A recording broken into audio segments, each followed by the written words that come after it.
इसी तरह से टॉप 30 कंपनीज बीएसई की भी देख लेते हैं कि बीएसई में कौन कौन से हैं।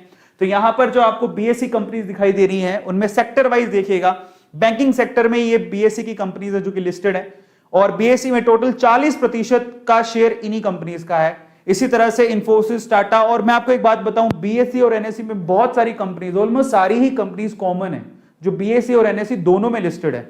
तो ये आपकी जो दिखाई दे रहा है आपके सामने, मैं फिर से रिपीट नहीं कर रहा हूं, ये सारी आपकी बीएसई की कंपनीज भी है और एनएसई की कंपनीज भी हैं। एनएसई में कंपनीज थोड़ी ज्यादा है जो एनएसई 30 निफ्टी 50 में आती हैं, क्योंकि उसमें 50 कंपनीज है। बीएसई में 30 कंपनीज, टॉप 30 देखते हैं हम लोग, पर ऐसा नहीं है कि 50 और 30, इसके अलावा बहुत कंपनीज है जो कि लिस्टेड है, जहां पर शेयर मार्केट का डेली जब खुलता है तो उनका प्राइस वेरी करता है, उनमें भी लोग ट्रेड करते हैं। लेकिन वो निफ्टी 50 और बीएसई 30 का मतलब क्या है?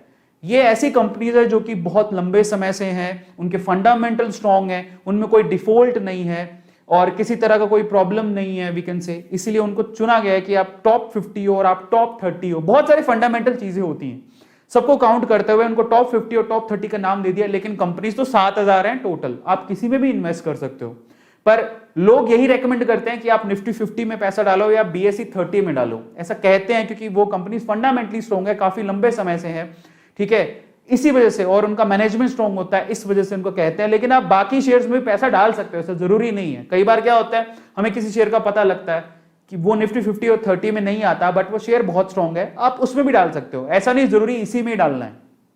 समझ में आया? आप लोगों को ध्यान रखना है। तो ऐसा जरूरी नहीं होता कि आप इन्हीं कंपनीज में पैसा डालो, ठीक है। इसके अलावा कंपनीज बहुत सारी हैं। चलिए, सेंसेक्स 30 कंपनीज मैंने आपको बता दिया।